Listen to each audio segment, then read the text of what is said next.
Hello and welcome to the Learning Love Podcast, brought to you by the Learning Love Foundation, helping people transform how they love, live, and lead.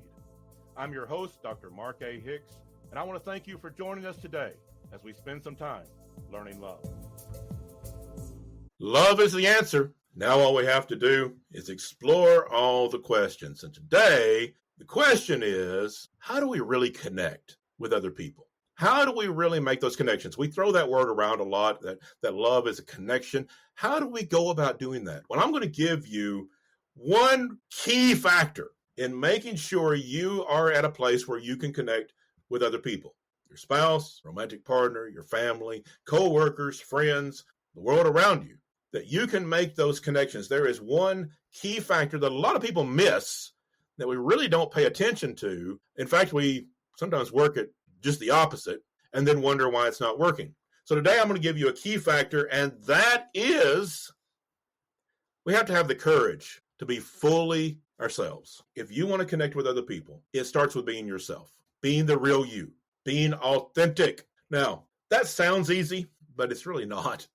So many of us live with masks. So many of us sort of adapt to wherever we are at the time. We may carry ourselves, act differently, and speak differently at home versus at work versus at church versus at some community function. We have different selves in different places because we're trying to fit in where we are, and many people live that life thinking that's just what you're supposed to do. Of course we do that.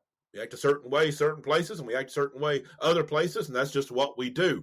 The problem with that is we get caught up in that life and we don't know actually who we are, that we're never fully ourselves, that we have this idea of what we should be, what we might want to be, and we try to portray that to other people and never really live life authentically. And that creates huge problems if we're trying to make connections and build real relationships. I knew a young lady once that she was on a dating profile, one of the internet dating sites, and she was filling out the profile, and it was one that had an extensive psychological profile that, they answers an endless list of questions in order to find this personality type and then match you up with similar personality types. Make those connections. Those, in this case, romantic connections. And so she filled out her profile, but what she did was she thought about the person that she would like to be someday.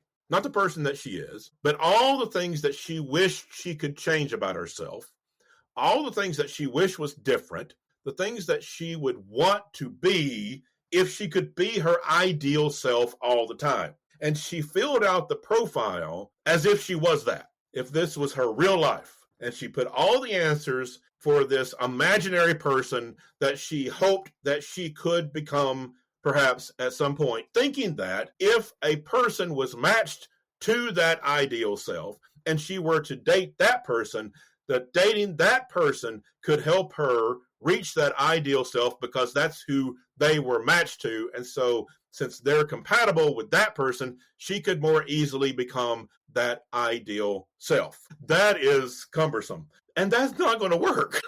There's no element of that that's going to work. Yet, while I kind of say that jokingly, at least she was honest about it. She would say that. She said that out loud, that I actually filled out my profile this way because this was my intention. That's actually a step in the positive direction because so many people are living that exact life and yet not saying it out loud, not even aware of it, not even cognizant that this is the life they're living. They've gotten so accustomed to putting on the mask, putting on the show, pressing people, making sure they fit in wherever they are, adapting to whatever the expectations might be in any particular place at any particular time, and adapting to that, and are so accustomed to do it, they don't even know who they are anymore.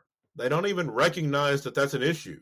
To them, that's just become life. And so while I kind of laugh a little bit about this young lady filling out her profile that way, kudos to her for at least being honest, because so many people are doing that same exact thing in their life, putting up that front and just assuming that's what life is, that we're supposed to do that, that fitting in is somehow the goal, and it's not. If we are going to have real connections, we're going to need to learn to be authentic, to live into our full self. One person that has taught this brilliantly is Brene Brown in her book, Braving the Wilderness. Let me read a quote from that. True belonging doesn't require you to change who you are. It requires you to be who you are. Let me say that again. True belonging doesn't require you to change who you are. It requires you to be who you are. She goes on to say, fitting in is about assessing the situation and becoming who you need to be accepted. True belonging doesn't ask us to change. It demands that we be ourselves. True belonging never asks us to change. True belonging, whether it's in your family, in a friend group, in a workplace, with a group of people, true belonging insists that you be you. Insist that you don't change who you are to somehow fit in with the group. Belonging means you are accepted as you are. And that doesn't mean that we don't have things we'd like to change. We develop, we grow, we learn, we make mistakes, we learn from those mistakes, we adapt because we've learned new skills along the way, we've learned better ways of doing things, we grow in wisdom if things go well in life and we're paying attention, we grow in that wisdom and we change because we know better. But belonging doesn't insist on that. When you're trying to just fit in, whether it's to get someone to like you, to fit into your family, to fit in to a group of friends, we are adapting who we are to that situation. We're always having to assess that situation to see where we might need to make adjustments, to see how we can get people to like us, what we need to say, what we need to do, how we need to act in order to fit in with that group. And that is not belonging. That is not a connection. That's a game. If we are going to have real connection and know what love is, we're going to need to be authentic. Now, let me pause here and give a bit of a disclaimer. And I hate that I have to say this, but it's just real life. When I say that we need to be authentic, we need to be fully ourselves, that is not licensed to be a jerk. Some people misuse this. They've read a couple of psychology books or listened to a few podcasts like this, and they've taken this concept and run with it into a very bad place. Being authentic is not licensed to be cruel to people. It's not a license to be a bully. It's not a license to push people around or say terrible things or be cruel or any of those type of things. It is not a license to be a jerk. So many times we find people that will use the word authenticity saying, well, I'm just being myself. I'm just giving the truth. I'm just telling it like it is. Okay, that's being a bully. That's just being a jerk. And that is not what authenticity is. Authenticity and being fully yourself is still about love and compassion and empathy and being kind to people and being good to people. It is still about that connection where we genuinely want to be good to the people we love and care about, that are our friends and our family members. It is not a license to be a jerk when we say authenticity, being your full self. You can't just go around saying and doing anything you want and saying, well, I'm just telling the truth. Well, it's your version of the truth, and nobody asked you for it. So it's one of those things that let's not misuse this. That's my disclaimer. We're not going to misuse it. But when we are continually trying to just fit in, then we are never really loved, and we can never really fully love other people because there's no real connection there. How can they love someone they don't know? And how can we love them when we have no real true connection? We've based it on lies and games, adaptations, and all of this stuff that we do in order to try to fit in. Belonging does not ask us to fit in. Belonging insists that we are ourselves, understanding that we all have flaws, understanding that we're going to make mistakes, understanding that we need to learn from those mistakes and, improve our flaws, but it's a process, and we love each other in the midst of the process. When you know how to show up and be fully yourself, not everybody's going to like you. Not everybody is going to think that you're right all the time. You're not always going to fit into every group. That's okay, because the groups you do fit into, the places where you really do belong, are going to insist that you are you, and they're going to love you for who you actually are, and you can do the same for them. Belonging is not about fitting in. It's about being authentic, being fully yourself. So let's talk about how to do that.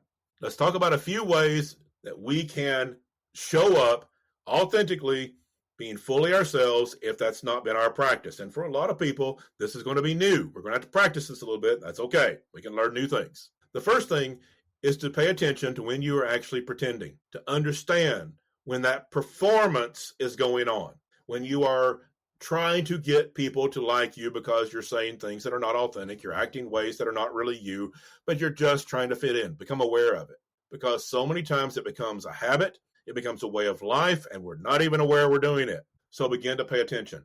Is this really me, or am I putting on some performance, hoping to fit in? The first thing is to notice it. Pay attention. Watch yourself. Pay attention when you're in different groups to see how you might adapt, to see how you might suppress who you are, to try to put forth some false idea of who you are so they'll like you. Pay attention to the performance. See when you're doing that. The second is to tell small truths at first. Okay? It's going to be too much for most people to just rip off the mask and say, hey, I've been pretending the whole time. You don't really know me, but here I am. That's really too much. That's too much for you. It's too much for them. Start small. Start being authentic in small ways. Tell small truths and see what the reaction is. Now, if they react negatively, it doesn't mean you've done something wrong. It means this may not be your group. This means this may not be a place that is really a place you belong, that there might be some times to adjust. Now, I'm not saying you won't belong there eventually. It doesn't mean that, you're going to be kicked out of your family. It just means that there may take some time to adjust, everyone. And so start small. Start giving some small truths about who you really are, what you really think, what your attitudes truly are in life, the way you see things, and let people adjust slowly, and let yourself adjust slowly to this more authentic lifestyle. Start small and let it grow to the point that you can really be who you are. And as you do that, as you grow into that, intentionally surround yourself with people that aren't insisting that you be polished all the time, that are fine with the unpolished version of you. Again, this is not licensed to be a jerk and mistreat people, but all of us have flaws. All of us make mistakes. None of us have it together. Anybody that acts like they have it together is acting. Okay? None of us have it together all the time. And so find a group of people intentionally, seek them out, that you can be authentic. And that might mean that you have to transition out of some groups that you've been in and into other groups. That means that you might not be as close to some people you have been close to in the past in an inauthentic way, and find people that you can be close to in an authentic way, real relationships. That might mean that you need to seek counseling if this is a family relationship, if this is a marriage, and you've been going through these motions trying to make sure that you adapt so that your spouse always likes you and can live with you and you're not yourself. That's exhausting. And so you might need to seek counseling and work through some of that and find a way to make that relationship work with the people that you both really are. Find these ways of making authentic connections. Start small and grow your way into real life connections with who you truly are in an authentic way. And finally, learn to live with disapproval. This is the great fear of people who wear masks. They want everyone to like them. They are scared of having someone just simply not like who they are. So they put up this mask because the justification is, well, if you don't like me, it's because you don't really know me, because I'm not letting you know me anyway. I'm just faking this personality. So if you don't like me, okay, you didn't know me anyway. And I can put up a new mask maybe later on. There's all these justifications that go on to do this. If you are authentic, if you are your full, real self, some people aren't going to like you. Some people are not going to agree with you, and that's okay. We don't have to change their mind. We don't have to dislike them. We don't have to be angry or defensive or hateful towards them. We don't have to be hurtful or be hurt by that. It's just simply not everyone connects, and that's okay because we're different. Doesn't mean that somebody's right and somebody's wrong. We're just different. That's okay. Learn to sit in the midst of disapproval, because when you are with your people, you fully belong. You don't have to put on an act. You don't have to win them. You don't have to earn their respect. It's just there. You truly belong. You're not trying to fit in. You're just part of that group. And that's a very good place to be. When we give up this illusion of fitting in, we learn to live with disapproval. We're not going to fit in everywhere. That's okay. we learn to find a place where we really belong, surrounding ourselves with people where we don't have to be polished all the time. We don't always have to be right. We don't have to put on an act. We are just fully ourselves. And when we do that, that becomes real love, real relationships, and we need more of that. And that's my thoughts this week as we are building a life of love through a true practice of the components of love. I teach all of these components in my book, Learning Love, Building a Life That Matters, and Healthy Relationships That Last. You can go to my website, markahicks.com, find easy links to purchase that book. I want to thank everyone involved in the Learning Love Foundation who brings you this message each week.